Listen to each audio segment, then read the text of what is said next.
Welcome to The Explainer. Okay, today we're diving into a true story that honestly feels like it was ripped straight out of a Hollywood heist movie. We're talking about the infamous 1962 Alcatraz escape. This is the absolute thrill ride of how three men engineered the impossible and then literally walked away from what was universally known as the world's most secure prison. Okay, let's just jump right in. We're going to break this down into 4 parts. First, the impossible prison, then engineering the escape, followed by the great breakout, and finally, an enduring mystery. Part 1, the impossible prison. You see, Alcatraz wasn't just your run-of-the-mill penitentiary, it was a fortress, the absolute gold standard of lockups. They boldly claimed that no one could ever escape its island confines, and you can see why. You've got those freezing waters, ridiculously heavy security, sheer isolation. It was supposed to be the end of the line. But, well, that absolute certainty held true right up until 3 men vanished forever. So it was the ultimate David and Goliath matchup. On one side, you have the fortress, this unforgiving, supposedly inescapable rock. And on the other are masterminds, Frank Morris and the brothers John and Clarence Anglin. Now, back in 1962, these guys were just inmates. They didn't have, heavy machinery, outside support, or some crazy high-tech gear.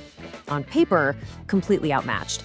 But what they did have was time, immense patience, and just this unbelievable knack for improvised engineering. Which brings us to part 2, engineering the escape. I really want you to imagine the extreme patience required to pull this off right under the guards' noses. This wasn't some chaotic smash-and-grab jailbreak. No, it was a masterclass in slow, intricate planning. Because they didn't have proper equipment, they had to rely entirely on homemade tools. Think about that for a second. Think about the agonizingly slow, physical process of chipping away at concrete cell walls with makeshift tools. Day after day, night after night, they meticulously widened the air vents in their cells, scraping away bit by bit, perfectly timing their work to completely avoid the guards' attention. The discipline here is just staggering. Now, what's really interesting here is how they bought themselves time. To actually get out, they had to bypass the night guards. And an empty bed, that meant instant alarms. So they built decoys. Actually, scratch that. They didn't just build decoys, they crafted incredibly lifelike dummy heads. First, they made a base structure out of a mixture of everyday soap and toilet paper. Pretty wild, right? Then, step 2, to make it completely convincing in that dim prison lighting, they actually applied real human hair. The final step was just placing these dummy heads in their beds. And this brilliant piece of makeshift craftsmanship is what completely fooled the guards into believing these guys were fast asleep. Okay, part 3, the great breakout. The timeline of that actual night moves incredibly fast. Once those dummy heads made of soap, toilet paper, and hair are in place, the men squeeze right through those air vents they had so painstakingly widened. Instantly, they're in the prison's hidden utility passages, moving in total silence. From there, they rapidly scale the plumbing, climb all the way onto the roof, sneak down, and boom, make it to the water's edge. And here is the absolute crowning jewel of their engineering. They didn't just swim for it. They escaped using a completely functional raft that they meticulously crafted from stolen prison raincoats. Just let that sink in for a second.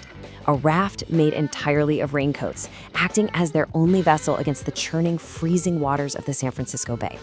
And that leads us to part 4, an enduring mystery. This entire event sparked a divide that has completely fascinated historians for decades. The official FBI conclusion was pretty straightforward. They believe the men just drowned in the violently freezing waters of the bay before they could ever reach the mainland. And, it makes logical sense. The currents out there are absolutely brutal. But the true mystery lies in what wasn't found. No bodies were ever recovered. Not a single trace washed up to confirm they died. And it doesn't end there. In the years that followed, mysterious letters were sent and alleged sightings of the men kept popping up, keeping the embers of this whole mystery alive and well. So I leave you with this final thought. Did Frank Morris and the Anglin brothers truly drown in that freezing bay, ultimately succumbing to the natural defenses of Alcatraz? Or did their unbelievable engineering, the homemade tools widening those vents, those crazy intricate soap and hair decoy heads, and of course that stolen raincoat raft, actually allow them to pull off the ultimate escape? The fact that we still, to this day, don't have a definitive answer is a massive testament to their unparalleled resourcefulness. It just proves that sometimes the most astonishing feats of engineering are born out of sheer desperation. Thanks for joining me on this explainer, and hey, keep questioning the impossible.